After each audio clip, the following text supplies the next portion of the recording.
Hello दोस्तों, नमस्कार। आपका स्वागत है आपके अपने चैनल हिंदी हब में। तो आज दोस्तों हम पढ़ने वाले हैं पूस की रात, जो कि आरपीएससी के नए हिंदी के सिलेबस में स्नातक स्तर की कहानियों में शामिल की गई है। इससे पहले जो दोस्तों कहानियाँ थीं वो आपकी काफ़ी लंबी लंबी थी, लेकिन इस बार कहानियाँ हैं वो थोड़ी आपकी छोटी और सरल हैं, वो दी गई हैं। उसने कहा था कहानी है, उसको हमने पढ़ लिया है। यदि आपने अभी तक वो नहीं देखी है तो चैनल में स्नातक स्तर की 4 कहानियाँ नाम से प्लेलिस्ट बनी हुई है, उसमें जाकर के आप उसने कहा था कहानी है वो अवश्य लें। और यदि अभी तक आप हमारे टेलीग्राम ग्रुप से नहीं जुड़े हैं तो इस वीडियो के डिस्क्रिप्शन बॉक्स में उसकी लिंक मिल जाएगी, वहां से जुड़िए। और जहां पर आपको प्रत्येक पार्ट की पीडीएफ है, क्वेश्चन आंसर की पीडीएफ, सारा कुछ दोस्तों आपको वहां पर उपलब्ध करवा दिया जाएगा। तो चलिए अब हम बात करते हैं पूस की रात, जो कि प्रेमचंद की यथार्थवादी कहानी मानी जाती है। तो आपसे क्वेश्चन पूछा जा सकता है। सबसे पहले क्वेश्चन बनता है कि पूस की रात नामक कहानी है यथार्थवादी, आदर्शोन्मुखी यथार्थवादी, आदर्शवादी या फिर कल्पनात्मक। ठीक है, तो यहाँ पर आप आदर्शवादी नहीं बल्कि यथार्थवादी कहानी है वो करेंगे, क्योंकि जैसे ही 1930 के बाद में मुंशी प्रेमचंद की जो कलम है उसने नया मोड़ लिया और उन्होंने कफन, पूस की रात जैसी यथार्थवादी कहानियाँ लिखीं और यथार्थवादिता के क्षेत्र में गोदान को लिख करके उन्होंने अपनी ख्याति है उसको प्रतिष्ठित किया। जो लोग यह कहते थे कि प्रेमचंद केवल आदर्शवादी कहानियाँ लिखते हैं, तो उनको दोस्तों प्रेमचंद ने अपना उत्तर है वो गोदान के माध्यम से, कफन के माध्यम से और पूस की रात नामक कहानी के माध्यम से दिया। तो किस प्रकार दोस्तों यथार्थवादिता है कि इसमें आदमी की मूल प्रवृत्तियां हैं, वो उसे किसी भी प्रकार का काम नहीं करने की इजाज़त नहीं देती हैं। ठंड में आदमी आलस्य से दबा हुआ है तो बिल्कुल भी वो खड़ा होकर के नहीं जाना चाहता है। आपने भी अपने जीवन में देखा होगा कि जब आप सर्दियों में रजाई में आप पड़े रहते हैं तो आपका जग तो जाते हैं, नींद तो खुल जाती है, लेकिन वहाँ से उठने का मन नहीं करता है। तो यही बात दोस्तों इस कहानी में बताई गई है कि हल्कू जो इस कहानी का पात्र है उसकी सारी फसल को नीलगायें खा डालती हैं, रौंद डालती हैं, लेकिन वो अपनी जगह से हिलना डुलना है वो नागवार समझता है। ठीक है, इसके अलावा किसानों का किस प्रकार से आर्थिक शोषण होता है और किसानी के बजाय मजदूरी को ज़्यादा महत्व देने लगता है, इस बात का दोस्तों इसमें यथार्थ चित्रण हुआ है। जानवरों के प्रति प्रेम और प्रकृति में शीत ऋतु की भयावहता का चित्रण इस कहानी का दोस्तों मुख्य केंद्र बिंदु है। तो चलिए हम पढ़ते हैं पूस की रात। ये कहानी 1930 में माधुरी में प्रकाशित हुई थी। 1930 में दोस्तों प्रेमचंद की एक पत्रिका थी माधुरी। ठीक है, माधुरी में इसको प्रकाशित करवाया गया था। हमने प्रेमचंद का जीवन परिचय कई बार पढ़ा है और आपने भी पढ़ लिया होगा कि 1880 में प्रेमचंद का जन्म है वो बनारस के लम्ही गांव में हुआ था। पहले इनका नाम है वो धनपत राय था, उर्दू में ये नवाब राय के नाम से लिखते थे, लेकिन इनके एक कहानी संग्रह था सोजे वतन, उसको अंग्रेजी सरकार ने जब्त कर लिया था। उसके बाद में ये धनपत राय के नाम से लिखने लग गए। इन्होंने लगभग 12 उपन्यासों की रचना की है, जिसमें सेवा सदन, प्रेमाश्रम, कर्मला, प्रतिज्ञा, कर्मभूमि, रंगभूमि, गबन, गोदान, मंगलसूत्र इनका अपूर्ण उपन्यास माना जाता है। करबला, संग्राम और प्रेम की वेदी इनके दोस्तों नाटक माने जाते हैं। लगभग 300 से अधिक कहानियाँ इन्होंने लिखी हैं, जो कि गुप्त धन और मानसरोवर के 8 भाग और गुप्त धन के 2 भागों में संकलित की गई हैं। ठीक है, मुंशी प्रेमचंद आदर्शोन्मुखी यथार्थवाद के रचनाकार माने जाते हैं। तो यहाँ पर ये इनकी जो कहानी है वो आदर्शोन्मुखी यथार्थवादी नहीं है, बल्कि पूर्ण यथार्थवादी है। प्रेमचंद की यथार्थवादी कहानियों में कफन और पूस की रात का नाम विशेष रूप से लिया जाता है और उपन्यासों में गोदान का नाम है वो लिया जाता है। तो चलिए पढ़ करके देखते हैं इस कहानी के बारे में जो भी महत्वपूर्ण तथ्य हैं, किसने इस कहानी के बारे में क्या कहा है, वो मैं आपको क्वेश्चन आंसर में पीडीएफ के साथ में भेज दूंगा। छोटी सी कहानी है और मज़ेदार दोस्तों कहानी है, कुछ ज़्यादा कुछ नहीं है, 8-10 क्वेश्चन यहाँ से इसके बनते हैं। हल्कू ने आकर स्त्री से कहा, सहना आया है, लाओ जो रुपये रखे हैं उसे दे दूं, किसी तरह तो गला छूटे। तो हल्कू इस कहानी का प्रमुख पात्र है, किसान है। और सहना है वो दोस्तों जमींदार है, साहूकार है, जमींदार का कारिंदा है। लाओ जो रुपए रखे हैं उसे दे दूं किसी तरह तो गला छूटे, तो ये कहता है आपका हल्कू। मुन्नी झाड़ू लगा रही थी, फिर फिरकर बोली 3 ही रुपए हैं, दे दोगे तो कंबल कहाँ से आवेगा। माघ फूस की रात हार में कैसे कटेगी, उससे कह दो फसल पर दे देंगे अभी नहीं।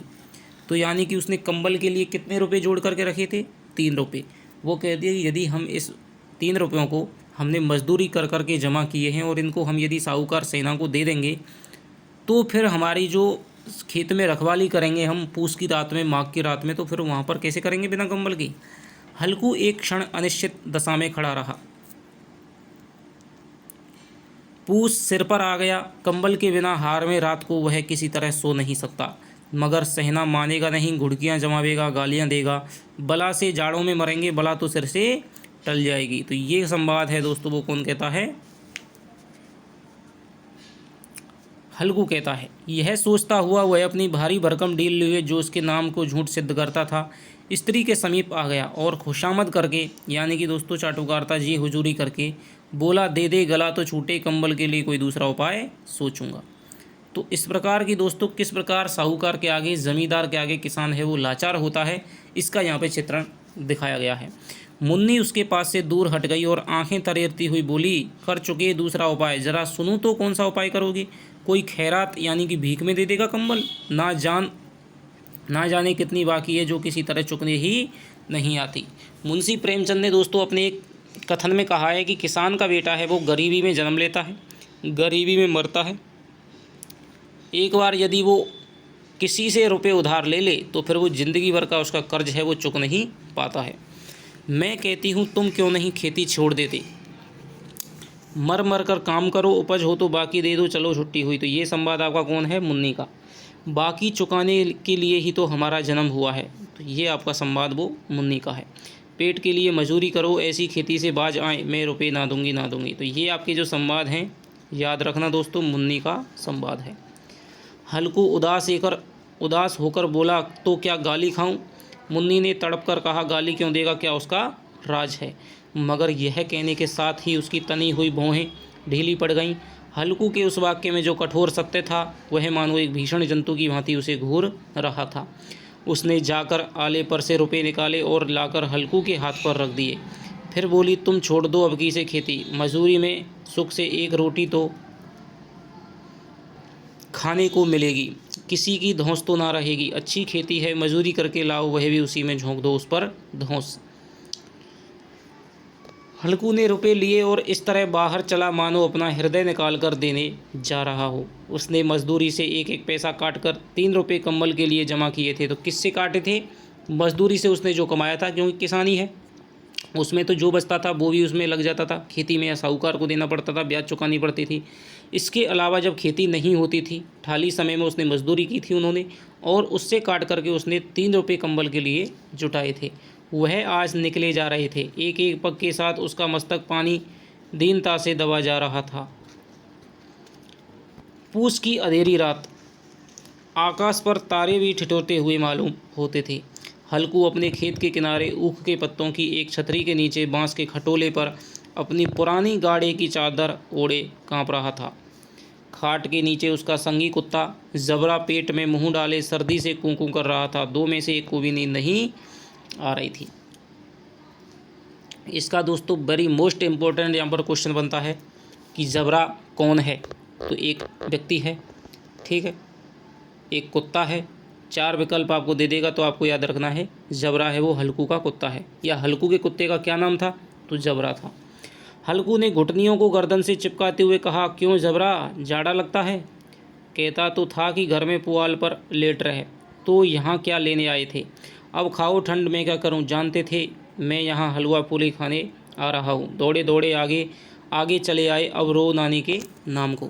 जबरा ने पड़े पड़े दुम हिलाई और अपनी कूकू को दीर्घ बनाता हुआ कहा, कल से मत आना मेरे साथ, नहीं तो ठंडे हो जाओगे। तो ये कहता है आपका जबरा। यह राण पछुआ ना जाने कहाँ से बर्फ़ लिए आ रही है। तो जो पश्चिम से हवा चलती है उसे पछुआ कहते हैं, और जो पूरब से हवा चलती है उसको पुरवाई कहते हैं दोस्तों। तो पछुआ है वो हवा है, वो अपने साथ में ठंड लेकर के आ रही थी। पश्चिम में आपको पता है कि ये पूरा यूरोप पड़ा है, ठीक। उठूं फिर से एक चिलम भरूं, किसी तरह रात तो कटे, 8 चिलम तो पी चुका। तो 8 चिलम तो अभी तक पी चुका है। यह खेती का मज़ा है, और एक भगवान ऐसे पड़े हैं जिनके पास जाड़ा जाए तो गर्मी से घबरा कर भागे। मोटे मोटे गद्दे, लिहाफ, कंबल, मजाल है जाड़ा का गुजर हो जाए।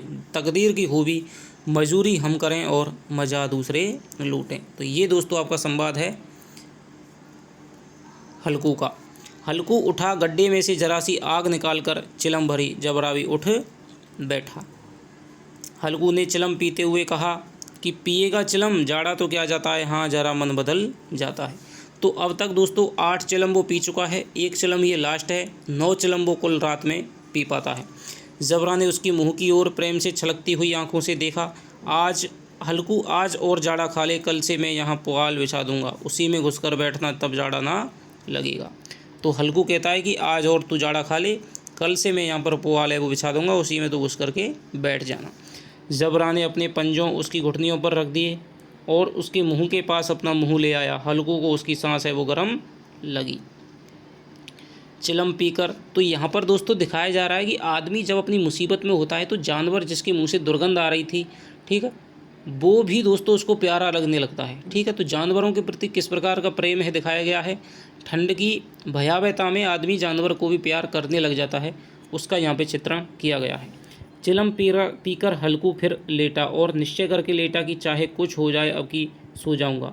एक ही क्षण में उसके हृदय में कंपन होने लगा। कभी इस करवट लेटता, कभी उस करवट पर। जाड़ा किसी पिशाच की भांति उसकी छाती को दबाए हुए था। जब किसी तरह ना रहा गया तो उसने जबरा को धीरे से उठाया, उसका सिर को थपथपाकर उसे अपनी गोद में सुला लिया। कुत्ते की देह से ना जाने कैसी दुर्गंध आ रही थी, पर वह उसे अपनी गोद में चिपटाए हुए ऐसे सुख का अनुभव कर रहा था जो इधर महीनों से उसे ना मिला था। जबरा शायद यह समझ रहा था कि यही स्वर्ग यही है, और हल्कू की पवित्र आत्मा में तो उस कुत्ते के प्रति घृणा की गंध तक ना थी। अपने किसी अभिन्न मित्र या भाई को वह भी इतनी ही तत्परता से गले लगा था। वह अपनी दीनता से आहत ना था जिसने आज उसे इस दशा को पहुंचा दिया। नहीं, इस अनोखी मैत्री ने उसकी आत्मा के सब द्वार खोल दिए और उनका एक एक अणु प्रकाश से चमक रहा था। तो पूस की रात नामक कहानी के अनुसार हल्कू की आत्मा के सब द्वार है वो कब खुल गए थे, जब वो कुत्ते को लेकर के सोता है। तो यहाँ पर दोस्तों बताया गया है कि ठंड में आपको कुत्ता है, चाहे उसकी कैसी भी उससे गंध आए, दुर्गंध आए, अच्छा लगे बुरा लगे, लेकिन यहाँ पर दोस्तों उससे मित्रता हो जाती है। सहसा जबरा ने किसी जानवर की आहट पाई। इस विशेष आत्मीयता ने उसमें एक नई स्फूर्ति पैदा कर दी जो हवा के ठंडे झोंकों को भी तुच्छ समझती थी। वह झपट कर उठा और छपरी से बाहर आकर भूंकने लगा। हल्कू ने उसे कई बार चुमकार कर बुलाया पर वह उसके पास न आया। हार में चारों तरफ दौड़ दौड़ कर भूखता रहा। एक क्षण के लिए आ भी जाता तो तुरंत ही फिर दौड़ता। कर्तव्य उसके हृदय में अरमान की भांति ही उछल रहा था।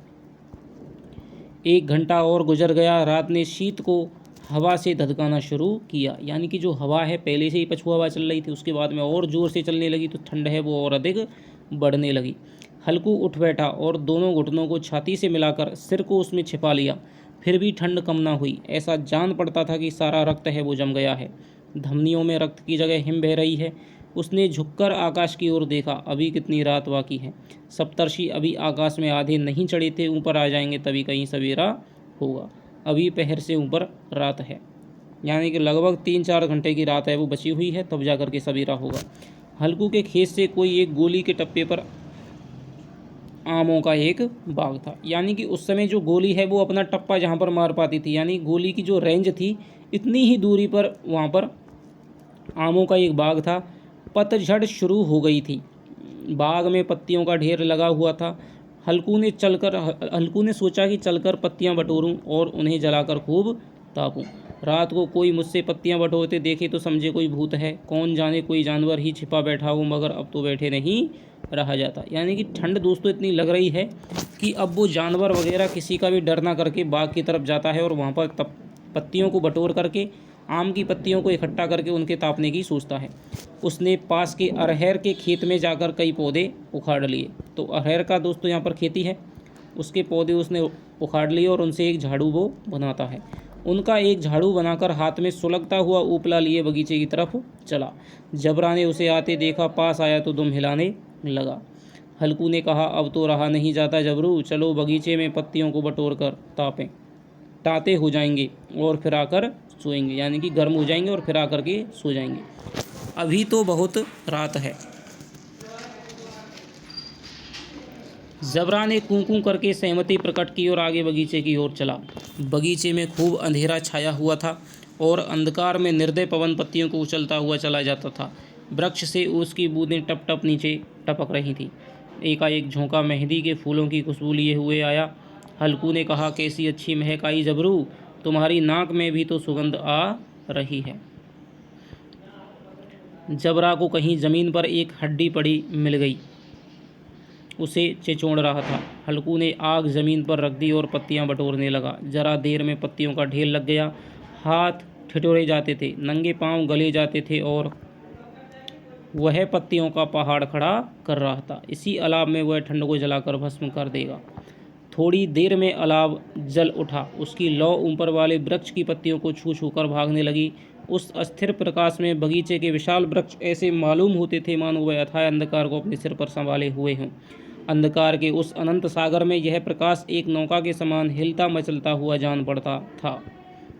हल्कू अलाव के सामने बैठा आग ताप रहा था। एक क्षण में उसने दोहर उतार कर बगल में दबा ली।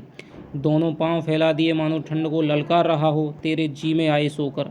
ठंड की असीम शक्ति पर विजय पाकर वह विजय गर्व को हृदय में छिपाना सकता था। उसने जबरा से कहा, क्यों जब्बर, अब ठंड नहीं लग रही है? जब्बर ने कूं करके मानो कहा कि अब क्या ठंड लगती रहेगी? पहले से यह उपाय ना सोचा, नहीं इतनी ठंड क्यों खाते? तो ये आपका संवाद है हल्कू का। जब्बर ने पूंछ हिलाई। अच्छा आओ इस अलाव को कूदकर पार करें, देखें कौन निकल जाता है। अगर जल गई बच्चा तो मैं दवा ना करूँगा। जब्बर ने अग्नि राशि की ओर कातर नेत्रों से देखा। मुन्नी से कल ना कह देना, नहीं लड़ाई करेगी। यह कहता हुआ वह उछला और उस अलाव के ऊपर से साफ निकल गया।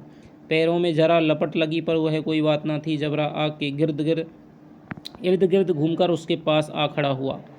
हल्कू ने कहा, चलो चलें, इसकी सही नहीं, ऊपर से कूद कर आओ। वह फिर कूदा और अलाव के इस पार आ गया। तो इस प्रकार है वो एक खेल सा खेलने लग जाता है, क्योंकि जिस प्रकार आग के सामने बैठता है उसे ही उसमें शरीर में गर्मी आ जाती है, ठंड उसकी मिट जाती है, तो फिर उसे फिर इस प्रकार के खेल का है वो मन करने लगता है।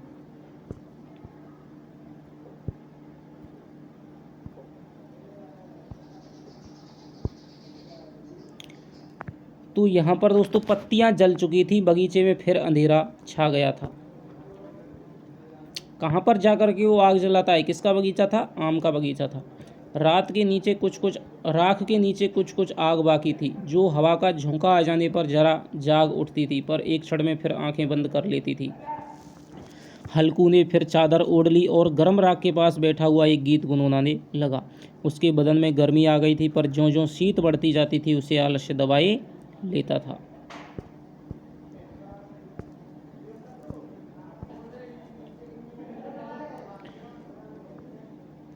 जबरा जोर से भूंककर खेत की ओर भागा। हल्कू को ऐसा मालूम हुआ कि जानवरों का एक झुंड खेत में आया है। शायद नीलगांव का झुंड था। तो किसका झुंड आता था? नीलगांव का। उसके कूदने दौड़ने की आवाज़ें साफ कान में आ रही थीं। फिर ऐसा मालूम हुआ कि खेत में चर रही हैं। उनकी चबाने की आवाज़ चर चर सुनाई देने लगी।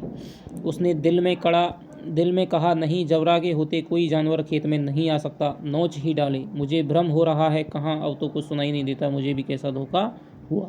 तो ये दोस्तों यथार्थवादिता है कहानी की। किस प्रकार है हल्कू ठंड के मारे, क्योंकि उस आग के अलाव के पास से जाना नहीं चाहता है। उसे पता है यदि मैं गया नीलगांव को देखने के लिए, भगाने के लिए, तो फिर से उसे ठंड की वही दशा झेलनी पड़ेगी जो उसने इससे पहले झेली थी। इसलिए वो अपने से ही बहाने लगा रहा है कि कहीं भाई कोई यहाँ पर नीलगाय नहीं है, जबरा है, वो अपने आप देख लेगा। उसने जोर से आवाज़ लगाई, जबरा जबरा। जबरा भूखता रहा, उसके पास ना आया। फिर खेत के चरे जाने की आहट मिली। अब तो वह अपने को धोखा ना दे सका। उसने अपनी जगह से हिलना जहर लग रहा था। कैसा दनाया हुआ बैठा था। इस जाड़े पाले में खेत में जाना, जानवरों के पीछे दौड़ना सही जान पड़ा। वो है अपनी जगह से ना हिला। तो यही दोस्तों इस कहानी की यथार्थवादिता खुल करके सामने आती है। किस प्रकार आदमी जागते हुए जानते हुए अपने सारे खेत को चरवा डालता है, लेकिन वह अपने जाड़े का दंश है वो झेलना नहीं चाहता है, अपनी अकर्मण्यता को नहीं खोना चाहता है और किसी तरह का परिश्रम करके नीलगांव को भगाना नहीं चाहता है। उसने जोर से आवाज़ लगाई, हिलो हिलो हिलो। जबरा फिर भूख उठा। जानवर खेत चल रहे थे, फसल तैयार है, कैसी अच्छी खेती थी, पर ये दुष्ट जानवर उसका सर्वनाश किए डालते हैं। हल्कू पक्का इरादा करके उठा, 2-3 कदम चला, पर एकाएक हवा का ऐसा ठंडा चुभने वाला बिच्छू के डंक का झोंका लगा कि वह फिर घुसते हुए अलाव के पास आ बैठा और राख को कुरेदकर अपनी ठंडी देह को गरमाने लगा। जबरा अपना गला फाड़ डालता था, नीलगाय खेत का सफाया किए डालती थी और हल्कू गर्म राख के पास शांत बैठा हुआ था। अकर्मण्यता ने रस्सियों की भांति उसे चारों तरफ से जकड़ रखा था। उसी राख के पास गर्म जमीन परद रही, पर वहीं चादर ओढ़कर सो गया। सवेरे जब उसकी नींद खुली तब चारों तरफ धूप फैली हुई थी। मुन्नी कह रही थी, क्या आज सोते ही रहोगे, तुम यहाँ आकर रम गए, उधर सारा खेत चौपट हो गया। तो इस प्रकार दोस्तों यथार्थवाद उसकी मूल प्रवृत्तियाँ थी कि भाई ठंड लग रही है, थोड़ी सी गर्मी आई है, तो उसे आलस्य दबाया जा रहा था और वो आलस्य को छोड़ करके जाना नहीं चाहता था। हल्कू ने उठकर कहा, क्या तू खेत से होकर आ रही है? मुन्नी बोली, हाँ, सारे खेत का सत्यानाश हो गया। भला ऐसा भी कोई सोता है? तुम्हारे यहाँ मड़ैया डालने से क्या हुआ? भाई तुमने जो ईख के पत्तों की जो मड़ैया डाल रखी है, जो झोंपड़ी डाल रखी है, उसे डालने की क्या फायदा हुआ जब तुम आम के बाग में सो रहे हो? हल्कू ने बहाना किया कि मैं मरते मरते बचा, तुझे अपनी खेत की पड़ी है, पेट में ऐसा दर्द हुआ कि मैं नहीं जानता हूँ।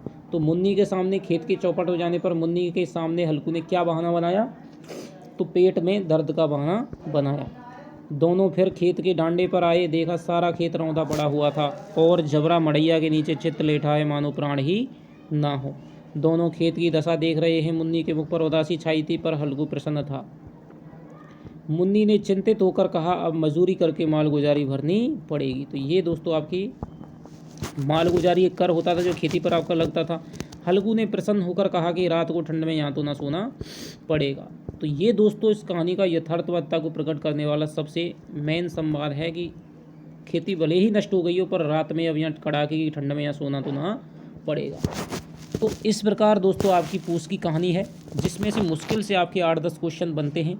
आपके जो प्रेमचंद है उनकी आपके कवि परिचय, जो लेखक परिचय है, उससे आपके क्वेश्चन बनते हैं। वो आपने कई बार पढ़ रखा है और हिंदी साहित्य के इतिहास में उसको हम पढ़ने वाले हैं।